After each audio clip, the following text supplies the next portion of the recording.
2023 के आखिर और 2024 के शुरू में, और बड़ी संख्या में सड़कों पे आके चुनाव आयोग का भी घेराव किया था, जंतर मंतर पे भी प्रोटेस्ट हुए थे, और बहुत बार उस आंदोलन में लोग अरेस्ट भी हुए थे, लाठियां भी चली थी, लेकिन उससे एक रिज़ल्ट आया था। बहुत सारे लोग इस बात को महसूस करें या ना करें, कर तो सब रहे हैं वैसे, लेकिन उस चीज़ को मानने के लिए तैयार नहीं है। ईवीएम के आंदोलन की वजह से आरएसएस और बीजेपी जो ईवीएम से धांधली करती है उसमें थोड़ी सी कमी आई थी, या थोड़ी से ज़्यादा कमी आई थी। उसका नतीजा क्या हुआ कि बीजेपी 240 पे सिमट गई, और कोई वजह नहीं थी। ये बात आप समझ लें। कोई अगर बाबा साहब का नाम सडनली ले लेगा, और कोई अगर संविधान खतरे में ये बताने लगेगा, तो उससे ईवीएम के ऊपर कोई फ़र्क नहीं पड़ता, जनता के ऊपर बड़े ही फ़र्क पड़े। ईवीएम के खिलाफ आंदोलन से ईवीएम के ऊपर फ़र्क पड़ा था। आरएसएस और बीजेपी डरी थी, और ईवीएम का प्रयोग, ईवीएम से बेईमानी कम की थी। इसी वजह से 240 सीटें आई। अब ये बात मैं आज ये पूरे दावे के साथ क्यों कह सकता हूँ, क्योंकि उसके अलावा इंडिया गठबंधन हो या कोई भी दूसरे गठबंधन हो, कोई भी विपक्ष की पार्टियाँ हों, सब ने सब हथकंडे, सब हथियार, सब आंदोलन, सब कार्य करके देख लिए, लेकिन नतीजा आप सब लोगों के सामने महाराष्ट्र, हरियाणा, बिहार, बंगाल, ये सीक्वेंस में सारे इलेक्शंस हुए हैं, जहां अच्छे से अच्छे लीडर जो हैं उनको मुंह की खानी पड़ी। इसलिए नहीं कि जनता ने उन्हें वोट नहीं दिया, जनता ने वोट दिया, उसके बावजूद भी ईवीएम के ज़रिए से उन्हें मात खानी पड़ी। बहुत सारे लोग ये कहते हैं कि मिशन सेव कॉन्स्टिट्यूशन और हम लोग की सुई ईवीएम पे अटक गई है। भाई, चुनाव में धांधली तो और भी तरीक़ों से होती है, एसआईआर से भी होती है, वोटों की वोटर लिस्ट में धांधली से भी होती है। बीजेपी और आरएसएस जो पुलिस का अपने राज्यों में और केंद्रीय रिजर्व पुलिस का, उनके भ्रष्ट अधिकारियों का प्रयोग करके, जहां ऑपोजिशन की सरकारें हैं वहां बंगाल उसका लेटेस्ट एग्जाम्पल है। उसके अलावा पैसे, गैर कानूनी जो चीज़ें हैं, इलेक्शन से तुरंत पहले 10-10 हज़ार रुपये देना, इसका भी तो फ़र्क पड़ता है, बिल्कुल पड़ता है। इसके अलावा भी बहुत सारे तरीके हैं जो हम लोग बता सकते हैं, विपक्ष की पार्टियों से ज़्यादा बता सकते हैं, लेकिन ये सारे तरीके कम पड़ जाते हैं आरएसएस और बीजेपी की सरकार बनाने में, किसी भी राज्य में और केंद्र में भी। ये है बुनियादी बात। अब ईवीएम के आंदोलन को ख़त्म करने के लिए देखिए, मोदी जी, अमित शाह जी, आरएसएस और बीजेपी का एकदम क्लियर फंडा है। आप उन्हें कितनी भी उनकी बुराई कर लो, आपको इजाज़त है, कुछ कर लो, आप क्रिटिसाइज़ कर लो, आरएसएस को कर लो, मोदी जी को कर लो, कुछ कर लो। आप ईवीएम के बारे में आपने नहीं बोलना है, एसआईआर के लिए भी आंदोलन कर लो, कोई दिक्कत नहीं है। ईवीएम के बारे में आपने आंदोलन नहीं करना है, ईवीएम के बारे में आपने बोलना भी नहीं है। जो अलग अलग तरीके के प्लेटफॉर्म्स हैं जिससे आप सब ईमानदार पत्रकार हमारी बात पहुंचाते हैं जनता तक, और जनता जुड़ती है, और जनता के मन की बात हम लोग बोल रहे हैं तो इसलिए जनता जुड़ती है, नहीं तो सुरखाब के पर तो हमें भी नहीं लगे हुए हैं। ये बात और उसकी, और आप सब लोगों ने देखा है कि एक समय ऐसा आ गया था कि ईवीएम का नाम लेते ही आपको डाउन कर दिया जाता था, सोशल मीडिया पे डिमोनेटाइज कर दिया जाता था। ऐसी बहुत सारी गतिविधियां हुई एक समय पे, लेकिन आरएसएस और बीजेपी ने अपने जो स्लीपर सेल्स हैं और ख़ुद अपने भी लोगों को भेज के हमारे उस आंदोलन को कमज़ोर किया, हर तरीके से किया, और काफ़ी हद तक कमज़ोर कर लिया। लेकिन जनता के मन में तो यही बात है, और सच्चाई भी यही है। बाकी सब तरीके इस्तेमाल कर चुके हैं। एसआईआर के लिए आंदोलन हो गया, वोटर लिस्ट के लिए हो गया, 10,000 रुपये दिए, सब लोगों ने सड़क पे आंदोलन कर लिए, सुप्रीम कोर्ट तक चले गए, सारे तरीके तो इस्तेमाल कर लिए ना विपक्ष के लोगों ने, सब तरीके, विपक्ष की लीडरशिप ने सब। क्या ईवीएम का तरीका, ईवीएम के लिए आंदोलन क्या संवैधानिक रूप से मना है? क्या ईवीएम का एक आंदोलन नहीं होना चाहिए?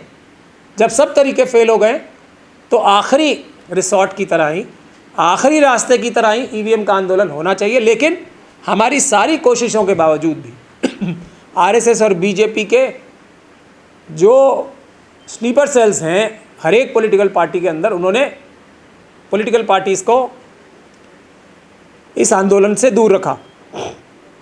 बावजूद इसके कि सभी पॉलिटिकल पार्टीज़ ने, सभी विपक्ष की सभी पार्टीज़ ने और बीजेपी ने भी एक समय पे ईवीएम के खिलाफ आवाज़ उठाई है, मजबूती से आवाज़ उठाई है। लेकिन ईवीएम से दूर रखने में आरएसएस और बीजेपी, मोदी जी और अमित शाह जी कामयाब रहे और इसीलिए उनकी सरकार चल रही है। और आज जो भी हो रहा है वो, मेरा ऐसा मानना है, ईवीएम की बदौलत हो रहा है।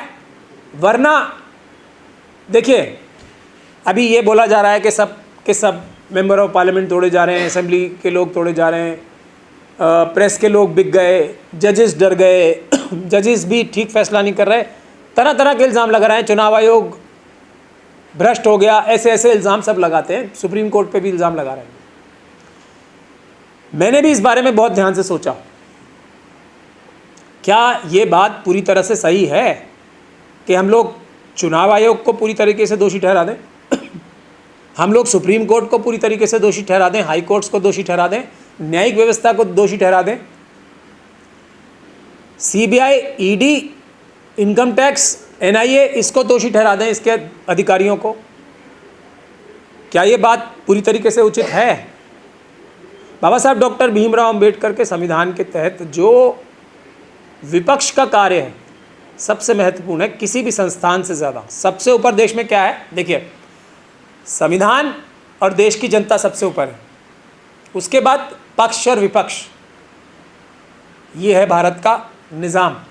तो जो सबसे महत्वपूर्ण कड़ी है, जो हौसला देगी जजेस को भी, आज जजेस, मैं उस चीज़ की डिटेल में नहीं जाना चाहता क्योंकि सब लोग इस बारे में बहुत लंबे लंबे वक्तव्य दे चुके हैं और सब तरह की बातें हो चुकी हैं, सबको सब कुछ पता ही है। लेकिन क्या सुप्रीम कोर्ट के जजेस को जज लोया का एग्जाम्पल नहीं पता है? हाई कोर्ट के जजेस को जज लोया का एग्जाम्पल नहीं पता है? और उनके साथ के साथ दूसरे जजेस का भी एग्जाम्पल नहीं पता है, जिन्हें राज्यसभा से नवाजा गया, जिन्हें गवर्नरशिप दी गई? तो एक तरफ डंडा है हाथ में जज लोया जैसा और दूसरी तरफ पुरस्कार हैं, जस्टिस गोगोई जैसे या दूसरे बहुत सारे, किस किस के नाम लें।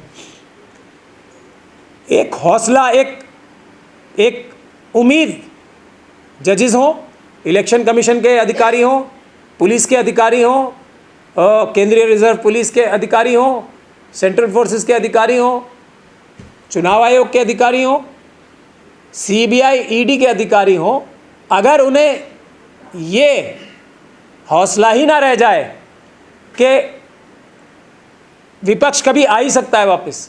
और मोदी जी, अमित शाह जी पहली चीज़ बताते हैं सबको, बंद कमरे के अंदर तो यही बताते हैं ना कि हमें कोई हरा ही नहीं सकता, और उसकी वजह जग जाहिर है कि हम ईवीएम से वोटों की हेराफेरी कर लेते हैं। तो कौन जज, कौन इलेक्शन कमीशन के अधिकारी, कौन ईडी सीबीआई के अधिकारी जो बिल्कुल हार की तरफ, जो 100% डिफीट की तरफ केस जा रहा है, जहां उम्मीद ही नहीं है बचने की, उसको झेलने के लिए कितने जजेस तैयार होंगे, कितने इलेक्शन कमिश्नर्स तैयार होंगे, कितने ईडी सीबीआई के अधिकारी तैयार होंगे? ये बड़ा प्रश्न है। और ये क्यों हो रहा है? क्योंकि विपक्ष पूरी तरीके से फेल है। ये है बुनियादी बात जो मैंने भी बहुत इसमें सोच समझ के वो किया है कि विपक्ष एक ताकत होती है कि विपक्ष आएगा और आप लोगों की रक्षा करेगा। अगले इलेक्शन में तो विपक्ष आ ही जाएगा। ये अगले इलेक्शन में विपक्ष आके जुडिशरी के ऑफिसर्स की और दूसरे संवैधानिक पदों पे बैठे लोगों की, दूसरे लोगों की रक्षा करेगा।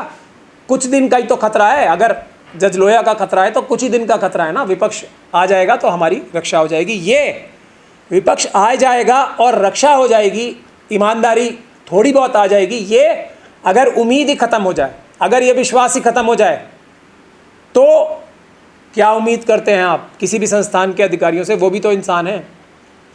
तो बुनियादी चीज़ जो है, और सुप्रीम कोर्ट ने इस बात को कई बार बोला है कि हम वैसे ओरली टिप्पणियाँ की हैं कि लोग हमसे विपक्ष की भूमिका की उम्मीद ना करें। ये सुप्रीम कोर्ट ने कई बार टिप्पणियाँ की हैं ऐसे, और सही भी हैं। तो विपक्ष का कमज़ोर होना सबसे बड़ी वजह है भारत के कमज़ोर होने की। और कितने आंदोलन कर लिए, राहुल गांधी जी के बारे में मैं बार बार बोलता हूँ, हज़ारों किलोमीटर पैदल चल लिए, लेकिन उनका डायरेक्शन ठीक नहीं था। अब तो ये कह सकते हैं ना बात, रिज़ल्ट क्या आया? इतनी मेहनत करने के बाद क्या रिज़ल्ट नहीं आना चाहिए था? आना चाहिए था, और आया भी। लेकिन वो सब गलत दरवाजे खटखटा रहे हैं। ईवीएम के खिलाफ आंदोलन करें। ईवीएम को अगर हम लोग हटाने में कामयाब हो गए, ब्रिंग बैक बैलेट का आंदोलन अगर सफल हो गया, तो विपक्ष के लोगों को कैंपेनिंग करने की आवश्यकता नहीं पड़ेगी। देश की जनता बीजेपी और आरएसएस को हर जगह हरा के घर भेज देगी, ऐसा हम लोगों का मानना है। बाकी सारे रास्ते सब लोग इख्तियार कर चुके हैं, किसी में सफलता हाथ नहीं लगी है। एक बार हमारा रास्ता अपना के भी देखना चाहिए। मेरे ख्याल से ये भी एक लॉ ऑफ प्रोबेबिलिटी में एक लॉजिक है।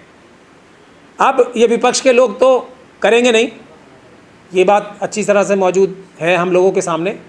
तो हमने ब्रिंग बैक बैलेट और ईवीएम हटाओ देश बचाओ, बैन ईवीएम का आंदोलन दोबारा अब सारी तैयारियां करके, मजबूत लोग देख के, देश के सबसे महत्वपूर्ण राज्यों में से एक जम्मू एंड कश्मीर से शुरू करने का फैसला किया है। 27 जून सुबह 10:30 बजे जम्मू में जो अंबेडकर चौक है वहाँ से ये आंदोलन शुरू होगा, और पूरे देश में उसके बाद ये जारी रहेगा और जारी किया जाएगा। कन्याकुमारी तक हम लोग जाएंगे, गुजरात से अरुणाचल तक भी जाएंगे, और ख़ास तौर पे उन राज्यों में जहाँ अब 2027 में चुनाव आने वाले हैं, उसमें हम लोग ये आंदोलन बड़े लेवल पे शुरू कर रहे हैं। हम लोगों से गुजारिश करेंगे कि जम्मू के जितने भी लोग हैं वो 27 जून को 2026, ये जो आ रही है अभी 2 दिन बाद, उसमें अंबेडकर चौक पे सुबह 10:30 बजे भारी से भारी संख्या में पहुँचें। उसके बाद देश के विभिन्न भागों में, उसके बाद फतेहगढ़ हरियाणा में होगा ये 30 तारीख को प्रोग्राम, उसकी भी हम डिटेल्स बता देंगे।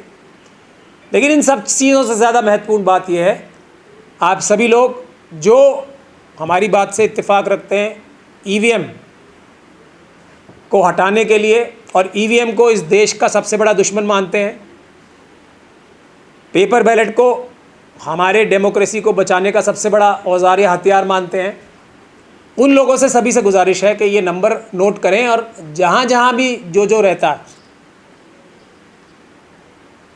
वो अपने क्षेत्र के लिए इस आंदोलन को खड़ा करने के लिए अपना नाम प्रस्तुत करे, और ये आंदोलन अपने अपने क्षेत्र में खड़ा करे। उसके लिए एक नंबर नोट कर लीजिए आप सब, 9319630503।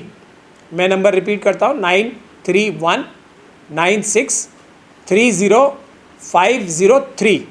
जो भी व्यक्ति, जो भी संगठन, जो भी पॉलिटिकल पार्टी के लोग आरएसएस और बीजेपी को छोड़ के, ऑब्वियसली वो लोग तो कहाँ ही करेंगे, इस आंदोलन में जुड़ना चाहता है, जिस क्षेत्र में जुड़ना चाहता है, जिस जगह जुड़ना चाहता है, इस नंबर पे लिखवाए, ताकि हम पूरे देश का आंदोलन कोऑर्डिनेट कर सकें।